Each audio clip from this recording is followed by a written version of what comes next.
এই কোটা আন্দোলনকারীদের complete shutdown, আর তার ফলাফল আজকে এই অবস্থা। সমস্ত দাবি মেনে নেওয়ার পরেও তাদের আর সে শাটডাউন শেষ হয় না। কী কারণে আমি বুঝি না। আমরা তো সম্পূর্ণ দাবি মেনে নিয়েছি, একটা মানলে আর একটা, আর একটা মানলে আরও একটা, আর এর ফল আজকে জ্বালিয়ে পুড়ে সব একদিকে সরকার, আর আজকে কত মানুষ জীবন হারালো, কতগুলি মানুষ পঙ্গু হয়ে যাচ্ছে, কতগুলি মানুষ। এবং ঠিক এই 2001 সালে এইরকম তাণ্ডব বিএনপি জামাত জোট চালিয়েছিল।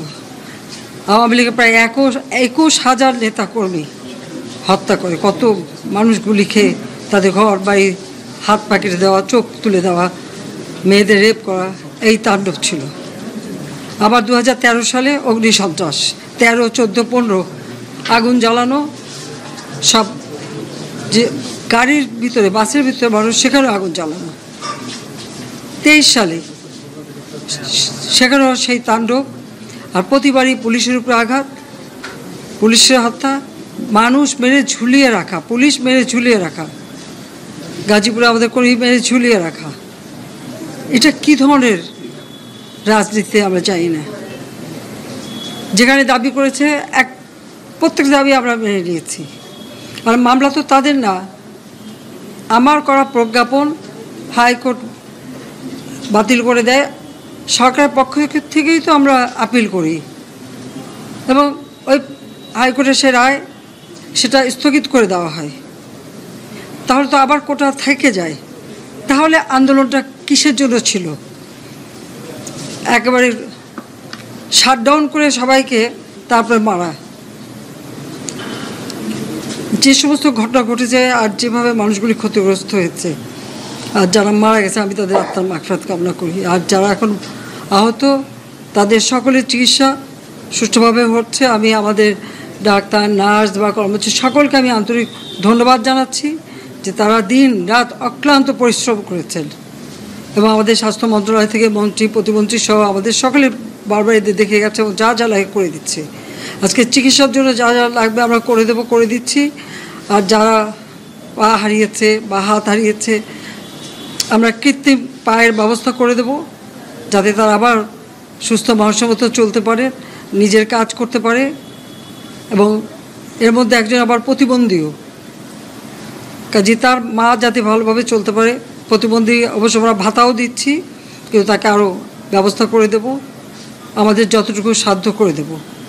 কিন্তু আমার দেশবাসীর কাছে আমি বিচার চাই, কি অপরাধটা কি করেছি যে এইভাবে, যেখানে আমি মানুষের ভাগ্য পরিবর্তনের কাজ করে যাচ্ছি, মানুষের জীবন মান উন্নয়ন করেছি। আজকে বাংলাদেশ সেই 2008-এর বাংলাদেশ আর 2024-এর বাংলাদেশ তো এক না। বাংলাদেশের মানুষের জীবন মান তো উন্নত হয়েছে। আমাদের অর্থনীতি আজকে কত কত উপরে উঠে গিয়েছিল, এবং এটা মনে হলো যে এটা আর কিছুই না। এটা আমাদের অর্থনীতিকে সম্পূর্ণ পঙ্গু করে দিয়ে বাংলাদেশকে আবার ভিক্ষুকের জাতি করে দেওয়া, এটাই বোধহয় এদের পিছনে ষড়যন্ত্র। সেটাই হচ্ছে সবথেকে দুঃখজনক, যে দিন রাত অক্লান্ত পরিশ্রম করে বাংলাদেশটাকে যখন একটা জায়গায় নিয়ে আসলাম, আজকে সেখানে দেখি এই একদিকে জ্বালাও পোড়া সব কিছু। ঠিক যে প্রতিষ্ঠানগুলি মানুষের সেবা দেয়, আজকে মেট্রো রেলে চড়ে মানুষ কত অল্প সময়ের মধ্যে সময় বাঁচিয়ে কর্মস্থলে পৌঁছাতে পারতো, আবার ফিরতে পারতো। সেখানে ছাত্ররা, চাকরিজীবী, সাধারণ মানুষ সবাই তো যেতে পারতো। সেই স্টেশনগুলি পুড়িয়ে এখন ট্রাফিক জ্যাম, মানুষের কষ্ট। আমি তো কষ্ট লাঘব করেছি, কিন্তু যারা এইভাবে আগুন দিয়ে পুড়িয়ে মানুষের সে কষ্টে আবার ফেলে দিল, তাদের বিচার দেশের মানুষকেই করতে হবে। আমি খালি সকলের সহযোগিতা চাই। আর এইভাবে মায়ের কোল খালি হোক, এটা আমি চাই না। কারণ আমি তো বাবা মা সব হারিয়েছি, আমি তো জানি হারাবার ব্যথা কত কষ্ট। কিন্তু সেই কষ্ট বুকে নিয়ে তো ফিরে আসতে এদেশের মানুষের জন্য।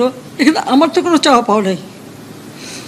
আমি তো আমাদের ছেলে মেয়ের জন্য কিছু করিনি, শুধু তাদের লেখাপড়া, নিজেরাই চাকরি করছে, নিজেরাই পড়েছে, আমি কতটুকু করতে পেরেছি। কিন্তু আমি দেশের মানুষের জন্য করেছি। আজকে অন্তত মানুষের ভাত কাপড়ের ব্যবস্থা, চিকিৎসার ব্যবস্থা, তাদের কাজের সংস্থা সবই তো করে দিচ্ছিলাম। যখন আমরা এক উন্নয়নশীল দেশের মর্যাদা পেলাম, তখনই এই তাণ্ডব করে ঠিক যে জায়গাগুলি মানুষের সেবা করবে সেই জায়গাগুলিতেই আঘাত, শিক্ষা প্রতিষ্ঠানে হল ভেঙে দেওয়া।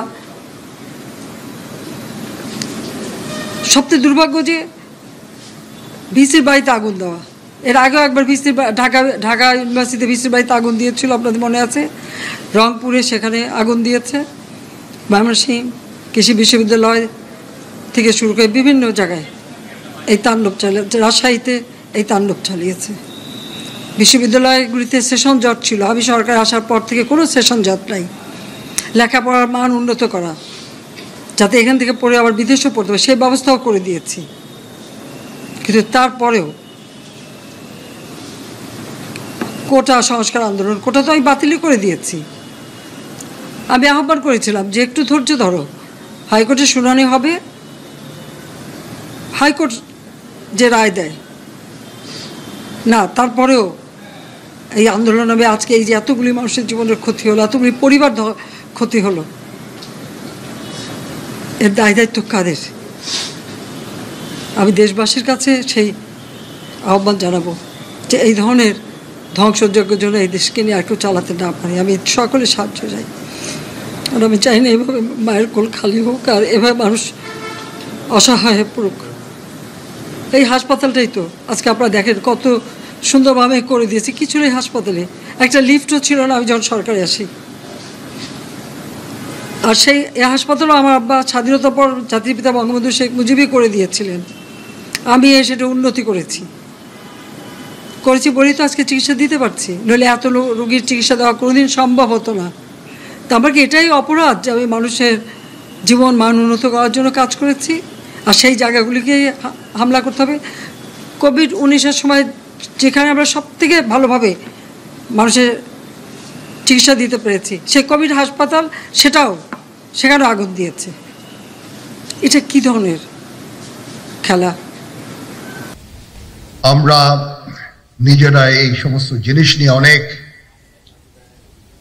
ভিন্ন মত পোষণ করছি। কেউ কেউ এই জিনিসটাকে ভিন্ন খাতে প্রবাহিত করার চেষ্টা করছি। সেটা আমাদের জন্য মঙ্গলজনক হবে না। আজকে যদি আমার যে উপদেশ আমি কিছু দিয়ে যাব, সেটা যদি আপনারা গ্রহণ করেন, আপনারা লাভবান হবেন, আমি এটা আপনাদের নিশ্চিত করছি। আমরা নিজেরা ভেদাভেদ সৃষ্টি না করি, আমরা নিজেরা ইউনাইটেড থাকি। আমাদের মধ্যে যদি কোনো সমস্যা থেকে থাকে, কোনো ব্যত্যয় থেকে থাকে, কোনো গ্রিভান্সেস থেকে থাকে, সেটা আমরা আলোচনার মাধ্যমে সমাধান করব। এটার জন্য ডানে বায়ে দৌড়িয়ে কোনো লাভ হবে না, নিজের ক্ষতি ছাড়া কোনো লাভ হবে না। আমি আপনাদের এই জিনিসটা নিশ্চিত করে দিচ্ছি। কিছু কিছু সদস্যদের দাবি যে তারা 2009 সাল থেকে আজ পর্যন্ত বিভিন্ন শাস্তি পেয়েছেন। কেউ কেউ দায়ী করছেন যে তারা অযাচিতভাবে শাস্তি পেয়েছেন। এটার জন্য আমি একটা বোর্ড করে দিয়েছি, একজন লেফটেন্যান্ট জেনারেল সেই বোর্ডের সদস্য। প্রথম ফেজে 51 জন সদস্যর ব্যাপারে আমার কাছে রিকমেন্ডেশন নিয়ে এসেছে। তার রিকমেন্ডেশনের অধিকাংশই আমি গ্রহণ করেছি এবং আরো বেশি আমি দিয়েছি। নেভি এয়ারফোর্সও তাদের এই কার্যক্রম চালিয়ে যাচ্ছে। আমার স্ট্যান্ড পয়েন্ট হচ্ছে, যদি কেউ অপরাধ করে থাকে সেটার জন্য কোনো ছাড় হবে না, বিন্দু মাত্র ছাড় নাই। আমি আপনাদের পরিষ্কার করে দিচ্ছি, it is a discipline force. Discipline ফোর্সকে ডিসিপ্লিন থাকতে দেন। আজকে এই যে দেশের ক্রান্তি লগ্নে সমস্ত বাহিনী, সমস্ত অর্গানাইজেশন বিপর্যস্ত হয়ে পড়েছে। খালি সেনাবাহিনী টিকে আছে, বিমান বাহিনী টিকে আছে, নৌবাহিনী টিকে আছে। কেন? Because of discipline. তারপরেও আমি আমার অফিসারকে আদেশ দিয়েছি, যদি সামান্যতম কোনো সন্দেহের অবকাশ থাকে, কোনো কার বিরুদ্ধে যেই অ্যাকশন নেওয়া হয়েছে অপরাধী কিনা, যদি সামান্য কোনো সন্দেহের অবকাশ থাকে, সেটা তাদের ফেভারে যাবে। এটা হচ্ছে আমার ঢালাও নির্দেশ। সেই হিসাবে বিভিন্ন প্রস্তাব আমার কাছে এসেছে। কোনো কোনো প্রস্তাবে আমি আরো আমার নিজে থেকে যোগ করে আরো বেশি আমি নিয়েছি। এভাবে পর্যায়ক্রমে অফিসাররা অ্যাপিয়ার করবে, আসবে, এবং তাদের এই জিনিসগুলো আমরা দেখব। দেখে যদি মনে হয় যে তাদেরকে করার অবকাশ আছে কিছু, অবশ্যই আমরা করব। এটা ন্যায় নীতিতে আমরা প্রতিষ্ঠিত থাকব। আপনারা কিছু মনে করবেন না, আজকে আমি একটু পরিষ্কার করে আমি কথা বলতে চাই। আপনাদের সবার হয়তো ভালো নাও লাগতে পারে, কিন্তু বিশ্বাস করেন, আমার এটা যদি আপনারা গ্রহণ করেন, আপনারা লাভবান হবেন, কোনো ক্ষতি হবে না দেশের। আমার অন্য কোনো আকাঙ্ক্ষা নাই। আমার একটাই আকাঙ্ক্ষা, দেশ এবং জাতিটাকে একটা সুন্দর জায়গায় রেখে ছুটি করা। I had enough. Was last 7-8 months I had enough. আমি চাই দেশ এবং জাতিকে একটা সুন্দর জায়গায় রেখে আমরা সেনানিবাসে ফেরত আসব। আরেকটা জরুরি বিষয় যেটা আমি ভাবলাম যে আপনাদের সাথে আমি শেয়ার করি। দেশের এই আইন শৃঙ্খলা পরিস্থিতি খারাপের পিছনে কিছু কারণ আছে। প্রথম কারণটা হচ্ছে যে আমরা নিজেরা হানাহানির মধ্যে ব্যস্ত, একজন আরেকজনের বিরুদ্ধে বিষোদ্গারে ব্যস্ত। এটা একটা চমৎকার সুযোগ অপরাধীদের জন্য। যেহেতু আমরা একটা অরাজক পরিস্থিতির মধ্যে বিরাজ করছি, তারা খুব ভালোভাবেই জানে যে এই সময়ে যদি এই সমস্ত অপরাধ করা যায় তাহলে এখান থেকে পরিত্রাণ পাওয়া সম্ভব। সেই কারণে এই অপরাধগুলো হচ্ছে। আমরা যদি সংগঠিত থাকি, একত্রিত থাকি, তাহলে অবশ্যই এটা সম্মিলিতভাবে মোকাবেলা করা সম্ভব হবে। Police, RAB, BGB, DGFI, NSI এগুলো দেশের জন্য অত্যন্ত গুরুত্বপূর্ণ কাজ করেছে অতীতে। খারাপ কাজের সাথে অসংখ্য ভালো কাজ করেছে। আজকে যে দেশের স্থিতিশীলতা, দেশটাকে যে এত বছর স্থিতিশীল রাখা হয়েছে, এটার কারণ হচ্ছে এই সশস্ত্র বাহিনীর বহু সেনা সদস্য, সিভিলিয়ান সবাই মিলে এই অর্গানাইজেশনগুলোকে, অসামরিক, সামরিক সবাই মিলে এই অর্গানাইজেশনগুলোকে এফেক্টিভ রেখেছে। সেই জন্য আজকে সুন্দর, এতদিন ধরে আমরা একটা সুন্দর পরিবেশ পেয়েছি। এর মধ্যে যারা কাজ করেছে, যদি অপরাধ করে থাকে সেটার শাস্তি হবে, অবশ্যই শাস্তি হতে হবে, না হলে এই জিনিস আবার ঘটবে। আমরা সেটাকে বন্ধ করতে চাই চিরতরে, কিন্তু তার আগে মনে রাখতে হবে আমরা এমন ভাবে কাজটা করব এই সমস্ত অর্গানাইজেশনগুলো যেন আন্ডারমাইন না হয়। আজকে পুলিশ সদস্য কাজ করছে না, একটা বিশাল বড় কারণ হচ্ছে অনেকের বিরুদ্ধে মামলা, অনেকে জেলে। RAB, BGB, DGFI, NSI panicked. বিভিন্ন দোষারোপ, খুন ইত্যাদি তদন্ত চলছে। অবশ্যই তদন্ত হবে, দোষীদের বিচারের আওতায় আনতে হবে। এমনভাবে কাজটা করতে হবে যেন এই অর্গানাইজেশনগুলো আন্ডারমাইন না হয়। এই অর্গানাইজেশনগুলোকে যদি আন্ডারমাইন করে আপনারা মনে করেন যে দেশের শান্তি শৃঙ্খলা বিরাজ করবে, সবাই শান্তিতে থাকবেন, এটা হবে না, সেটা সম্ভব না। আমি আপনাদের পরিষ্কার করে বলে দিচ্ছি, এই দেশের শান্তি শৃঙ্খলা রক্ষার দায়িত্ব খালি সেনাবাহিনীর না। 2 লক্ষ পুলিশ আছে, বিজিবি আছে, র্যাব আছে, আনসার বিডিপি আছে, আমার আছে হচ্ছে 30,000 সৈন্য। এদেরকে আমি এই যে একটা বিরাট ভয়েড, আমি এই 30,000 সৈন্য দিয়ে আমি কিভাবে এটা পূরণ করব? 30,000 থাকে, আবার 30,000 চলে যায় ক্যান্টনমেন্টে, আরো 30,000 আসে।